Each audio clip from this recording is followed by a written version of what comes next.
this presentation is going to be shorter than the introduction, I promise. Well, this is a collaboration with three institutions, Tran-SET institutions. So I'm the PI, and also there is another member in the Castaneda, Dean, and myself, and Dr. Ayman from Louisiana State, and Dr. Tahan from New Mexico. And also we have a part of the team which makes the samples possible. You will see the effort that this project has in terms of time and in terms of effort for different people. So again, these are collaborators. And the whole thing about having a framework for reliability is avoiding this specific example of what corrosion represents. I think we're going to hear a lot about corrosion, but we just capture corrosion when it happens, or when we see that it's happening, we're not aware of the fact that how threatful it is, corrosion in infrastructure. And you see that what happens in the I-35 West in Minneapolis, Minnesota. Again, I think there is a very dramatic pictures of skull loss falling. And again, this is due to corrosion phenomena. So reliability is a good structure is going to be of how trustable the structure is during operation conditions. And we heard float, we heard capacity, we heard a lot of parameters, but corrosion is the main aspect in this project. So one of the three objectives are develop a non-invasive corrosion detection and deterministic probabilistic model that are able to see the reliability of these structures, again, based on corrosion. What we are assuming here is corrosion is the main threat. Not only the earthquakes and also the external forces, but corrosion is the parameter that represents the highest threat. Based on that, then our model is the fundamental aspect is corrosion. And of course, based on this, I'm going to explain in a very important concept that we've been developing, how corrosion is going to be important in the infrastructure assets in civil engineering. So this is the river, and this is the concrete, which is for us is we call it electrolyte or homogeneous phase, and the river is the metallic phase, and in between that's out for the in our case is the important part, which is where corrosion happens. You see, if you expose this in a corrosive environment, the environment is here. The environment will go and penetrate and diffuse and goes through the concrete and touches the river. The river, most of the time, if not all the time, ideally should be passive, should be in a state that is supposedly non-reactive. In a non-reactive state, that's why we call it passive. With time, what happens is that when these environmental precursors goes and penetrates and touches the river, what is going to happen, there are going to be an electrochemical reaction. I think that's our impression, and from what we know, that this reaction is what causes corrosion, not the level or the amount of chlorides in the concrete, okay? So no matter how many chloride you have in the concrete, is the reaction that will cause corrosion. So the reaction that you have to follow is this, not only how much chloride. What chloride does is to break down this passive layer. This passive layer is going to be affected by chloride content, and therefore that's why you see in civil engineering a lot of models that says the chloride threshold. It's not only the chloride threshold, but also the reactions. When the activation of the reaction starts, you start to build a new corrosion product. You see, a passive layer is a corrosion product too, but it's uniform. You break down this, and then you form ones that are not uniform. So that's what happens in terms of corrosion aspects. You just break down what it has formed before, and then you form a new ones that have more volume, and of course the stresses here are different, and that's why we call it propagation stage, where we have these corrosion products. And what happens in the concrete, you're going to start to form cracks, or you're going to start to form different, you're going to start to use some different stresses here, and that's how this process of breaking of the concrete is going to happen, going spalls and everything from the cracks to the spalls. If you consider this is our fundamentals of having a new model for from the corrosion point of view. Remember that this step, the initiation step, is where no one knows or no one sees. So you just see the concrete and you don't see what happens in the river. What I saw is that there are a lot of parameters, a lot of standards, which you just assume that everything here is intact or is in the passive state. What we are doing is to see each one of the steps and each one of the stages. Let's call it that way. So just as a background, we have 583,000 breaches in the US. This is in 1998, and among which 235,000 are conventional reinforced concrete. These are the number of pre-stressed concrete. And this is just on statistics. 50% of the breaches are structural deficient due to corrosion. And again, this is in 1998. I can imagine now that is more, and the cost of corrosion is $8.3 billion. Why? Because, as simple as that, all the statistics are because of this. Once this happens, then you cannot do anything but repair or do a very costly repairing action. Instead of preventing this, or what we are doing is to try to push this to the right. The initiation time is the time that we're gonna manipulate, or we're gonna first study, characterize, quantify, to delay the time of this activation and propagation. So by saying that is the reinforced concrete in a column, this is what happens. We have the reinforced concrete when steel happens, or when corrosion happens, sorry. What is gonna happen is that the original diameter of the river is gonna decrease. So this is how the capacity of this element is gonna change because of the corrosion is gonna happen, and the corrosion is gonna happen due to the propagation stage. The activation already started, and then the propagation stage is gonna induce this. So what is gonna happen is that your system becomes a structure, and the structure, what is gonna happen is gonna have certain capacity, and we can define in any model that is defined fragility or lack of capacity. What we're gonna see in this model, or the framework, is the reliability from this point, which is the initiation, to this point, which is the propagation again, and this is caused by the decrease of the original diameter of the river. So what we are doing in this project is to have samples. We call it the Gulf of Mexico. Because we are covering two different important sites. One site is here in Galveston and College Station, which is Texas. And the other site, which we have a lot of data, is this, we call it Merida, and that's part of Mexico, in the Gulf of Mexico. So we have samples of concrete here, or reinforced concrete, that has been exposed for more than 20 years.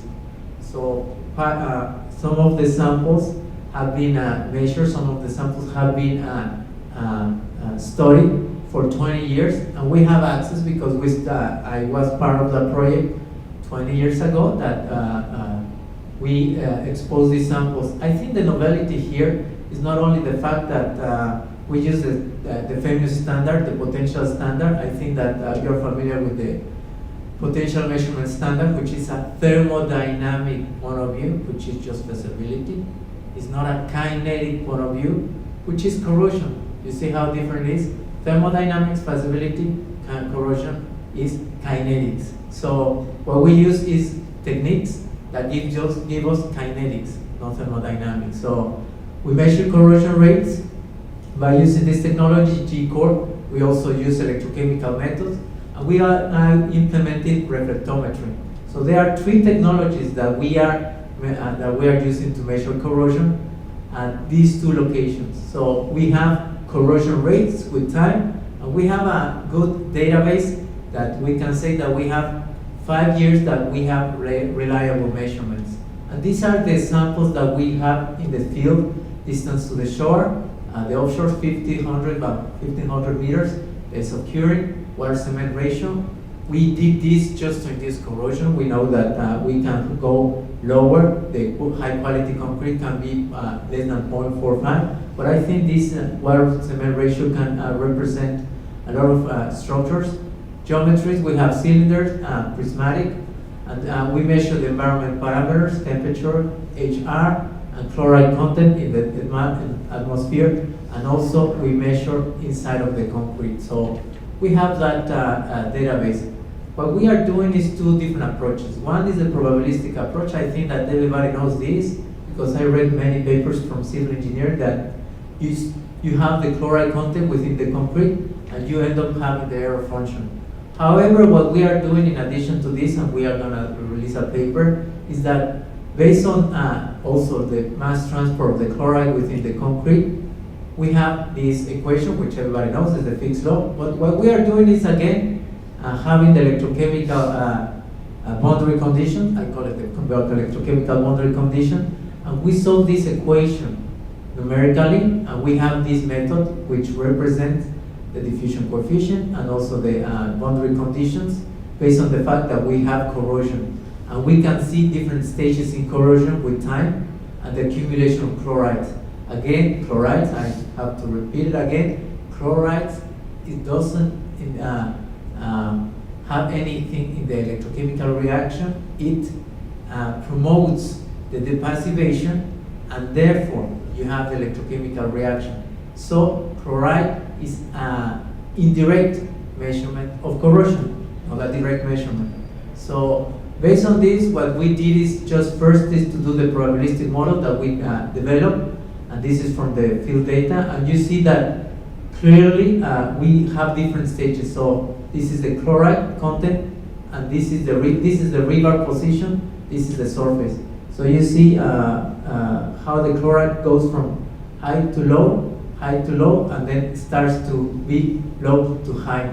That means that we have the three different stages. The three different stages, the initiation stage, the activation stage, and the propagation stage. So we have the three different stages. In 5 years of 1 day of curing at 0.75 water cement ratio of this sample. We have also for 0.53 water ratio, 3 days of curing, we have this behavior, or we have different this modeling simulation, and again we validate this with real conditions. So we validate all the models that we do. Again, this is not only based on potentials, or not only based on standards. You have to validate your model once you have a model. So that's what we did, and again, we recognize the initiation, the activation, and the deterioration stages. And this is very important for us because we can define now failure in different stages. We can define failure, for example, we pass from initiation to activation, or activation to deterioration. We are going to define failure in a way that we, in corrosion, that we have failure in corrosion, but no failure in the structure. So we can avoid failures, structural failures, by controlling corrosion. That's our main, assumption. So that also what we are doing in the analytical model is that we are building, again, these electrochemical boundary conditions, and comparing to the experimental or the real condition data to see how this model is going to perform with the measurements.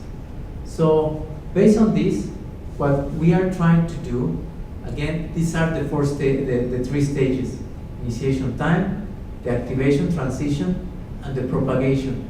So what we are doing is we have the chloride that diffuses, touches the river, and that doesn't mean that you have corrosion.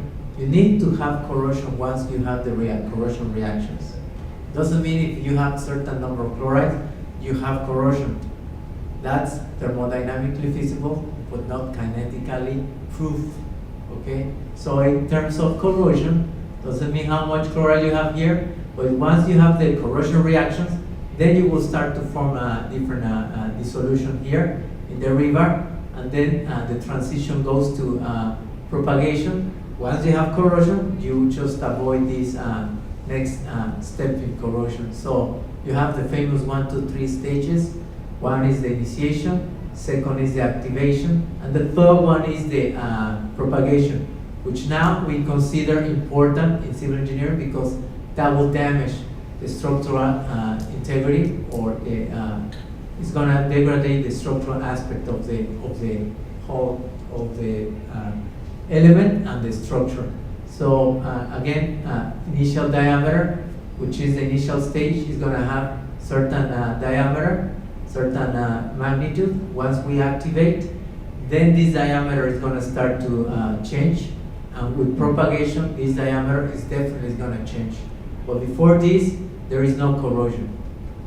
And we are proposing this algorithm in terms of the model. Again, we are building two different models in terms of chloride influence. Once we have the chloride influence, what we're going to do is to change the area, okay, due to corrosion. Once we change the area due to corrosion, what we're going to do is to calculate or do a reliability analysis to see the probability of failure in every element or in a structure. So this is the reliability model, and I don't want to give you a headache in terms of the mathematics, but this is again the corrosion rate, which is the thing that we can measure with the technology, the measurement, the parameter that we can just follow in order to calculate the probability of failure. And of course, we need to define the limit state, and this is based on the failure mode of the elements. And this is what we're going to build, and this is important to combine. This is the reliability index with time. Let's say that we have this element or this concrete structure that with time is going to pass this. This index is going to pass a certain threshold where we can say that it's going to be high risk, low integrity. And then what we are doing is that in this point, we are going to repair to increase the reliability and to increase the time of this asset. So what we are doing here is that instead of wait until this time to see the reliability index, what we are doing again is with corrosion technologies, or technologies that we can measure corrosion, we can have the original reliability, and we can just expand or change this plot, and also change not the repair action. We in corrosion mention this. I'm going to put it here in the future plan. It's not only repairing action that you can do in civil engineering. You can do mitigation and inspection. By inspecting, you can avoid repair. So this is what we are doing in the future plan, and to not only repair but inspect. If you inspect, your structure is healthy, and then you don't even need to repair or do any action that can bring the cost very high. So the implementation part, and this is the last transparency, is that we are going to propose this framework, and we're working with the Texas Department of Transportation to see if first the feasibility for them, to see if this framework makes sense, the uniqueness that it brings, and also the implementation. We have right now a technology that measures corrosion in concrete structures with a company that is sponsored this project, and again is the implementation that we are saying that corrosion is measured by or can be quantified by corrosion measurements, not by potential measurements.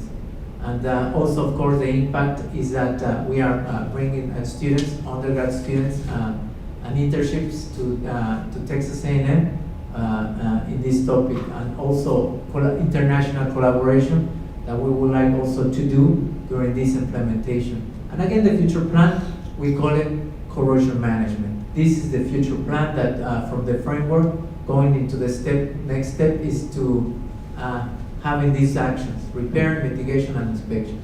I think that's pretty much it. Thank you.